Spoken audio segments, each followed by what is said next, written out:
बिस्मिल्लाहिर्रहमानिर्रहीम। अस्सलाम वालेकुम नाज़रीन, मैं जवाद यूसुफ और आप सबको अपने ऑफिशियल चैनल में खुश आमदीद कहता हूँ। नाज़रीन, इटली में 4 पाकिस्तानियों को, मुसलमानों को जिंदा जला दिया गया है।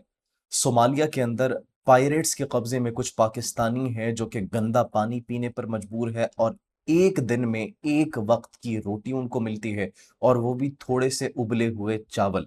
पाकिस्तानी हुकूमत से वो अपील कर रहे हैं, but nobody is talking about that. सिर्फ ये नहीं नाज़रीन, बल्कि इसके साथ साथ मशरिक़ वस्ता की सूरत हाल की बात की जाए तो डोनाल्ड ट्रंप और नेतन्याहू दोनों पागल एक दूसरे के ऊपर पड़ चुके हैं।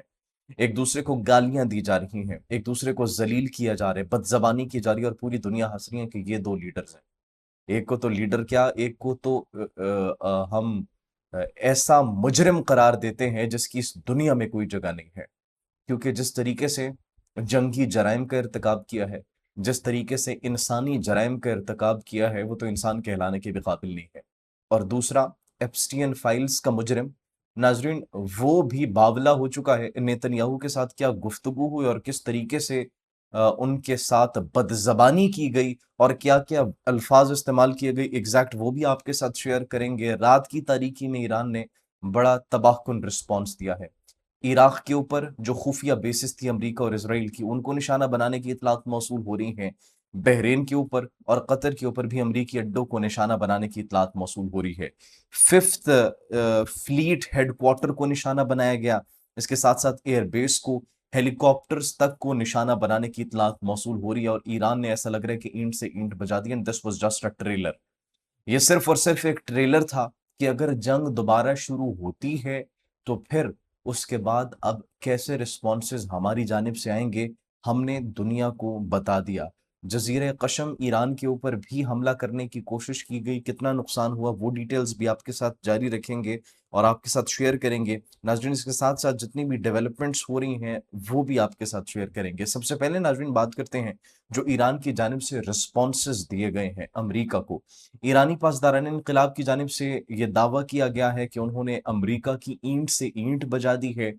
अमेरिका के फिफ्थ फ्लीट हेडक्वार्टर को नाजरीन निशाना बनाने की इतलात मौसूल हुई है। उनकी एयरबेस को निशाना बनाने की इतलात मौसूल हुई है। अमरीकी हेलीकॉप्टर्स को निशाना बनाया गया है और ये अमरीकी जो हमले किए गए थे उनके जवाब में ये कार्रवाई की गई है। अमरीका ने हमले किए थे जजीरे कशम में और जजीरे कशम के करीब धमाकों की आवाज़ें रात को सुनी गई और फिर दोबारा से अमरीका की जानिब से यह बयान जारी किया गया कि हमने ये अपने दिफा में और हमें कुछ सिक्योरिटी कंसर्न्स थे जिनकी बिना पर हमने ये हमले किए। लेकिन फिर ईरान खामोश नहीं बैठा। ईरान ने कहा आपको सिक्योरिटी कंसर्न्स हैं या फिर ये जंगबंदी की खिलाफ वर्जी है, ये तो सीज फायर की खिलाफ वर्जी है, तो लिहाजा हमें भी कुछ सिक्योरिटी कंसर्न्स हैं, हमने भी उन सिक्योरिटी कंसर्न्स के तहत हमला कर दिया। And that is how they actually responded. इस तरीके से उन्होंने अमरीकी अड्डों को निशाना बनाया। नाजरीन, न सिर्फ अमरीकी अड्डों को निशाना बनाया बल्कि आबनाए हरमस पर अमरीका ने जो अपने ड्रोन्स भेजे थे, एक ड्रोन की कीमत नाजरीन $5 मिलियन बताई जाती है और वो मास्टर कॉम्बैट ड्रोन्स को करार दिया जाता है। उन ड्रोन्स तक को निशाना बनाने की इतलात मौसूल हो रही है, उनको गिराया ईरान की जानिब से और ईरान ने उस ड्रोन को जो कि बड़ी प्रिसाइज हिटिंग करता था और जो कि सर्विलेंस के लिए इस्तेमाल किया जाता था, उसको तबाह बर्बाद कर दिया। नाज़रीन, ऑन दी अदर हैंड सिर्फ यही नहीं बल्कि इसके साथ साथ इमरजेंसी भी नाफिज की गई क्योंकि सायरन्स बज चुके थे।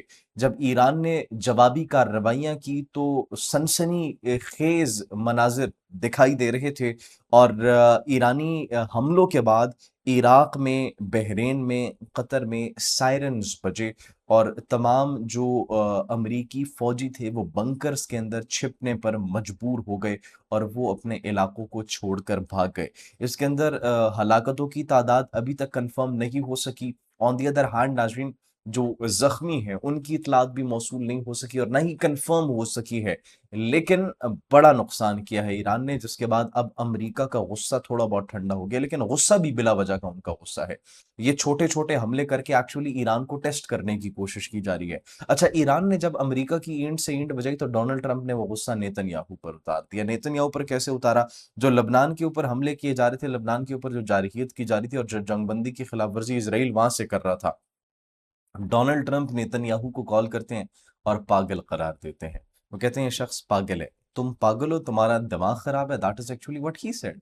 उन्होंने न सिर्फ ये कहा बल्कि इसके साथ-साथ उन्होंने कहा कि तुम नाशुक्रे भी हो। ये नेतन्याहू को कह रहे हैं डोनाल्ड ट्रंप। कहते हैं कि मैंने तुम्हें बचाया है, तुम्हारे ऊपर केसेस थे, तुम्हारे ऊपर ट्रायल्स थे, तुम्हें जेल की सलाखों के पीछे इस वक़्त होना चाहिए था।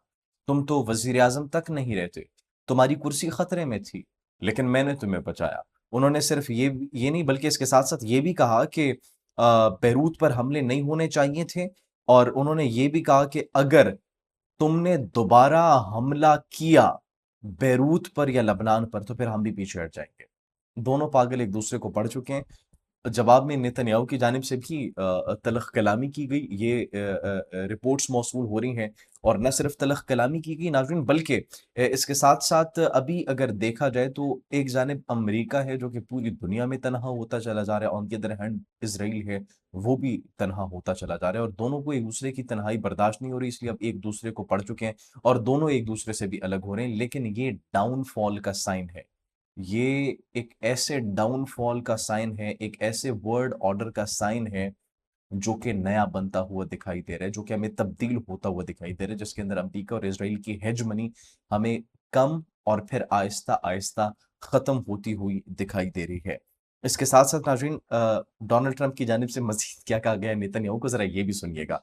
डोनाल्ड ट्रंप मज़ीद ये कहते हैं कि अगर मैं ना होता तो तुम जेल में होते, मैं तुम्हारी चमड़ी बचा रहा हूँ। हर शख्स अब तुमसे नफ़रत करता है, नहीं तो तुम्हारी चमड़ी उधेड़ दी जाती और हर शख्स इज़राइल से भी अब नफ़रत करता है। ये सिर्फ़ मैं हूँ, डोनाल्ड ट्रंप कहते हैं मैं हूँ जो तुम्हें बचा रहा हूँ, नहीं तो पूरी दुनिया तुमसे नफ़रत करती है और अभी तक तुम्हारी चमड़ी उतार चुकी होती। तो लिहाज़ा तुम नाशुक्रे ना बनो। दोबारा लबनान के ऊपर तुमने हमले नहीं करने। अब एक्चुअली इज़राइल और अमेरिका के पास और कोई ऑप्शन नहीं बचा जंगबंदी के अलावा और डेमोक्रेट्स की जानिब से भी तनकीद की जा रही है कि ईरान से डील की भीख मांगी जा रही है डोनाल्ड ट्रंप की जानिब से क्योंकि डोनाल्ड ट्रंप के पास और कोई ऑप्शन बचा नहीं है दैट इज द रीजन। तो ये भीख जो मांग रहे हैं ये एक्चुअली इस बात का मुंह बोलता सबूत है कि अमेरिका इस जंग में शिकस्त हासिल कर चुका है। इस जंग में शिकस्त अमेरिका के नसीब में आई है। दैट इज द रीजन वो भीख मांग रहे डील की।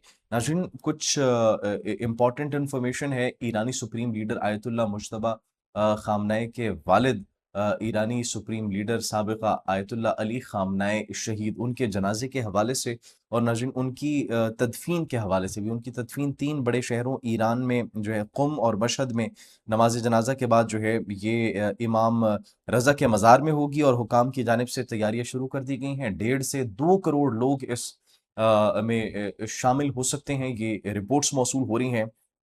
पाकिस्तानियों के लिए एक बुरी खबर है और वो नाज़रीन बुरी खबर क्या है? बड़ी एक अलार्मिंग सिचुएशन है। इटली के अंदर 4 पाकिस्तानी मज़दूरों को ज़िंदा जला दिया गया, गाड़ी के अंदर और इटली की पुलिस की जानिब से इसकी तहकीकात की जा रही है और इटली के जनूबी इलाके में ये वाक़या पेश आया। 4 ज़रई मज़दूर थे नाज़रीन जिनको ज़िंदा जला दिया गया। और केस की तफ़सीलात अभी तक जो है वो पुलिस उस पर काम कर रही है, वर्क कर रही है और इस केस में 2 पाकिस्तानी शहरियों को पुलिस ने गिरफ्तार किया। ऑन द अदर हैंड अगर हम बात करें सोमालिया के पायरेट्स की तो सोमालिया के पायरेट्स ने कुछ पाकिस्तानियों को अपने कब्ज़े में लिया हुआ था। नाज़रीन उनकी वीडियोज़ काफ़ी ज़्यादा वायरल हो रही हैं और सोमालिया के वो पायरेट्स के कब्ज़े में जो पाकिस्तानी हैं भीख माँग रहे हैं कि हमें बचाया जाए। हमारी हुकूमत पाकिस्तान से गुज़ारिश है कि हम पे रहम खाया जाए। हम ये गंदा पानी, नाले वाला पानी पीने पर मजबूर हैं। हम ना सिर्फ़ नाले वाला पानी नहीं पी रहे बल्कि इसके साथ-साथ पूरे दिन में हमें एक वक़्त जो है वो खाना मिलता है और वो उबले हुए चावल मिलते हैं जिसके ऊपर हम गुज़ारा कर रहे हैं। तो हमारी तरफ तवज्जो की जाए but nobody is talking about it. दीगर मसले मसाइल पर बात की जा रही है लेकिन चूँकि वो गरीब शहरी थे, गरीब लोग थे दैट इज़ द रीज़न उन पर बात नहीं की जा रही। तो अगर हमारी ये वीडियो हुकूमत पाकिस्तान तक पहुँचती है तो हम उनसे गुज़ारिश करेंगे कि उनकी रिहाई के लिए, बाज़ियाबी के लिए इक़दामात करें और इस वीडियो को नाज़रीन ज़्यादा से ज़्यादा शेयर कीजिएगा ताकि ये वीडियो उन तक पहुँच सके। इसी के साथ मुझे इजाज़त दीजिए। कमेंट सेक्शन में अपनी कीमती राय से ज़रूर आगाह कीजिएगा। अल्लाह निगहबान।